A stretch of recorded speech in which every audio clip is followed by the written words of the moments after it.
शुरू करता हूँ अल्लाह ताला के बबरकत नाम से जो बड़ा मेहरबान निहायत रहम करने वाला है। देखती आंखों सुनते कानों को मोहम्मद नुमान की तरफ से अस्सलाम वालेकुम। यहाँ पे हमारे पास क्लास 9 मैथमेटिक्स है और इसका चैप्टर 2 का एक्सरसाइज 2.5 है। और एक्सरसाइज 2.5 में क्वेश्चन नंबर 1 हमारे पास कहता है कि add the following complex number. ये हमें कम्प्लेक्स नंबर दिए गए हैं और कहते हैं कि इनको आपस में जमा करो। लेकिन मैंने कम्प्लेक्स नंबर की डिफिनीशन आप लोगों के सामने रखी है, उम्मीद करता हूँ आपको समझ आएगी। कम्प्लेक्स नंबर हमारे पास कौन से नंबर होते हैं? एक तो होल नंबर होते हैं जो 0 से स्टार्ट होते हैं, एक नेचुरल नंबर होते हैं, वो आप लोगों को पता है। लेकिन यहाँ पे बात है कम्प्लेक्स नंबर की। तो कम्प्लेक्स नंबर हमारे पास कौन से होते हैं? हमारे पास ये कहता है कि ए नंबर ऑफ द फॉर्म, वो नंबर जो हमारे पास किस किस्म के हों, a प्लस बी आयोटा। ये जो आई लिखा हुआ है ना, इसे हम आयोटा कहते हैं। क्या कहते हैं? आयोटा। और इस आयोटा की कीमत हमारे पास क्या है? यहाँ पे मैं आपको बता दूं कि इस आयोटा की कीमत हमारे पास है √-1। ये इसकी कीमत है। आगे हमारे पास कहता है कि where a and b are real number, जबकि ये कहता है कि ये जो a और b है ये हमारे पास कौन से नंबर होंगे? Real numbers. मिसाल के तौर पर रियल नंबर 2 हो गया, 3 हो गया, 1 हो गया, 4 हो गया। ये हमारे पास इस तरह आगे जाएं, ये हमारे पास कौन से नंबर हैं? रियल नंबर हैं। आगे हमारे पास यह कहता है कि ए complex number is called a complex number. तो इसे क्या कहते हैं? कम्प्लेक्स नंबर कहते हैं। दोबारा से देखें, a number of the form a plus b iota where a and b are real number is called a complex number. वो नंबर जो हमारे पास इस किस्म के हों और इसमें हमारे पास a और b जो हों वो हमारे पास रियल नंबर हों, इस नंबर को हम कम्प्लेक्स नंबर कहते हैं। इस बात की समझ आ गई होगी।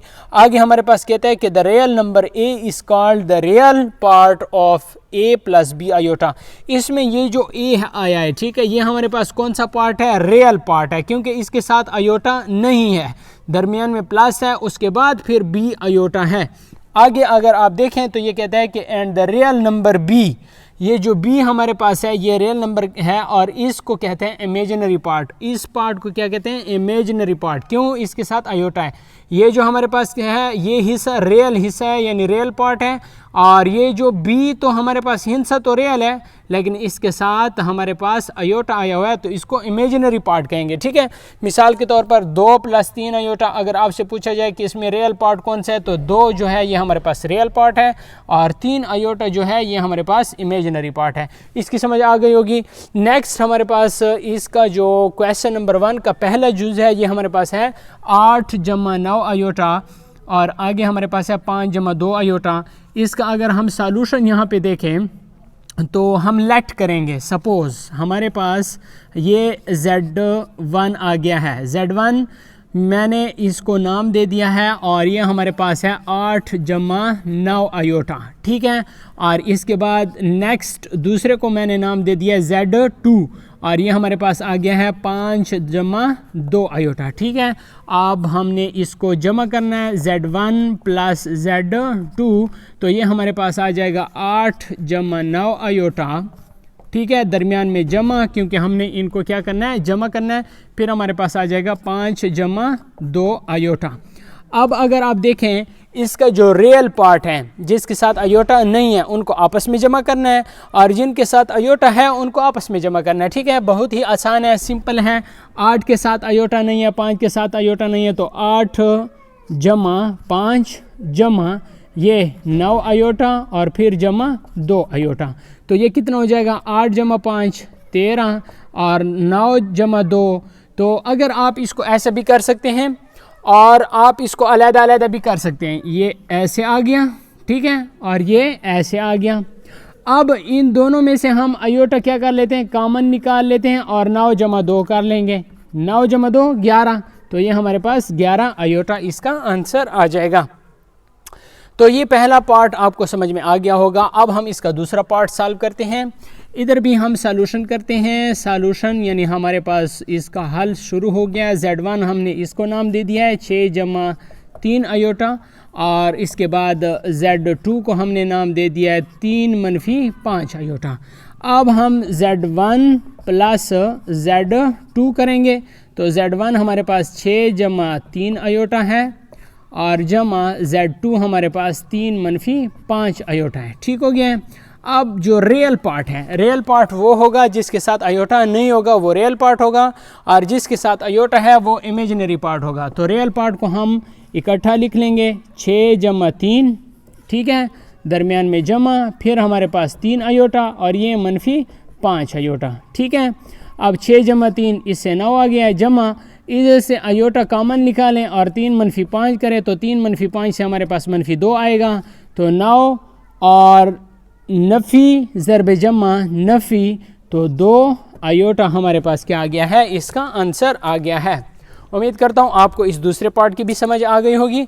ये नफ़ी 2 आयोटा कैसे आया है, देखो 3 मनफी 2, 3 मनफी 5 से हमारे पास मनफी 2 आएगा, और ये मनफी 2 जब इस जमा के साथ मल्टीप्लाई होगा तो नफ़ी ज़रब जमा नफ़ी, और 2 और आयोटा बाहर मौजूद है तो 2 ज़रब आयोटा 2 आयोटा आ जाएगा। नेक्स्ट हमारे पास है इसका तीसरा पार्ट। तो अब तीसरे पार्ट को देख लेते हैं। मेरे पास इसका सॉल्यूशन है। मैंने आपको बताया था कि ये जो आयोटा की कीमत है ये अंडर द रूट मनफी 1 आयोटा की कीमत है, ठीक है। इस बात को भी जहन में रखना है। Z1 हमारे पास क्या आ जाएगा 2 आयोटा प्लस 3, और Z2 हमारे पास आ जाएगा मनफी 5, ठीक है। और ये जो आयोटा अंडर द रूट मनफी 1 है तो ये हमारे पास आयोटा आ जाएगा। बात की समझ आ गई है। तो इस पार्ट को मैं ज़रा चेक कर लेता हूँ कि क्या ये वाकई इसी तरह का है। 8 मनफी 5 है, यहाँ पे 8 है, ठीक है, क्योंकि इसका जो रियल पार्ट है वो मिसिंग था, इसलिए मुझे शक हो गया कि इसमें कोई गलती है। तो ये 8 मनफी 5 अंडर द रूट मनफी 1 है, तो ये अंडर द रूट मनफी 1 की जगह हमने क्या लगा लिया, अंडर द रूट मनफी 1 की जगह हमने आयोटा लगा लिया, और यहाँ पे हम इसके साथ 8 भी लगा लेंगे, ठीक है। अब हम Z1 और Z2 को आपस में ऐड कर लेंगे, Z1 प्लस Z2, तो ये हमारे पास आ गया है 2 आयोटा प्लस 3, ये हमारे पास Z1 की वैल्यू आ गई है, प्लस Z2 की वैल्यू हमारे पास आ गई है 8 मनफी 5 आयोटा। अब इसका जो रियल पार्ट है उसको एक आपस में इकट्ठा लिख लेंगे, और इसका जो इमेजिनरी पार्ट है उसको आपस में इकट्ठा लिख लेंगे।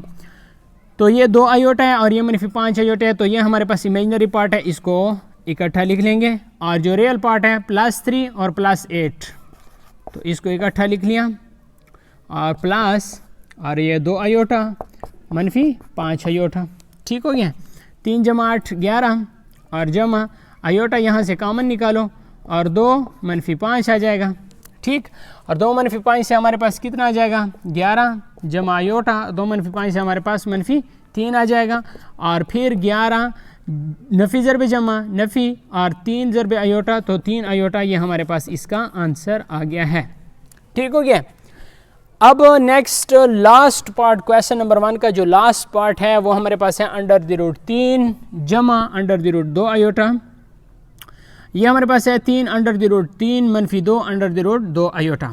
अब इसका सॉल्यूशन देखें, यहाँ पे हमारे पास Z1 आ गया है अंडर द रूट 3 जमा अंडर द रूट 2 आयोटा, और इसके बाद जो हमारे पास Z2 है ये हमारे पास आ गया है 3 अंडर द रूट 3 मनफी 2 अंडर द रूट 2 आयोटा, ठीक।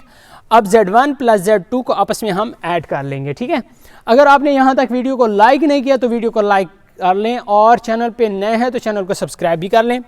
यहाँ पे हमारे पास Z1 प्लस Z2 आ गया है, और Z1 की वैल्यू डाल देंगे जो कि हमारे पास है under the root 3 plus under the root 2 iota, और उसके बाद प्लस और 3 अंडर द रूट 3, ठीक है, और मनफी 2 अंडर द रूट 2 आयोटा।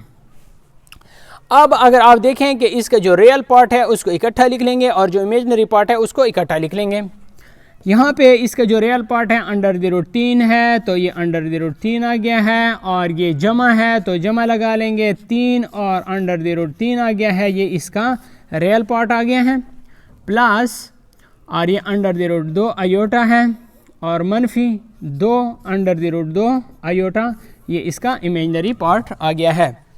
अगर आप यहाँ पर देखें तो यहाँ पर भी 1 मौजूद है, ठीक है, तो ये भी अंडर द रूट 3 है, ये भी अंडर द रूट 3 है, तो इसके जो कोएफिशिएंट है उसको आपस में ऐड कर लेंगे, तो 1 जमा 3 4, तो ये 4 आ जाएगा, और इन दोनों में से एक कॉमन ले लेंगे तो ये हमारे पास 4 अंडर द रूट 3 आ जाएगा। दरमियान में हम क्या लगा लेंगे, ये 1 है तो मनफी 2 और जमा 1 तो मनफी 1 आएगा, नफ़ी एक ज़रबे नफ़ी ज़रबे जमा नफ़ी, और इन दोनों आयोटा में से हम एक ले लेंगे तो हमारे पास 2 आयोटा आ जाएगा। ठीक है, कैसे? ये -2 है, ये +1 है, तो -2 और +1 से हमारे पास -1 आएगा। ठीक है, और under the root 2 iota, under the root 2 iota हमने कॉमन लिया तो अंडर द रूट 2 आयोटा 1 हमने लिख लिया। ये हमारे पास इसका आंसर आ गया है। क्वेश्चन नंबर 1 का 4th पार्ट भी सॉल्व हो गया है। उम्मीद करता हूँ आपने इन तमाम पार्ट्स को अच्छे तरीके से सीखा होगा। अगर आपने सीख लिया है तो वीडियो को लाइक कर लें, चैनल पे नए हैं तो चैनल को लाजमी सब्सक्राइब करें। Thanks for watching.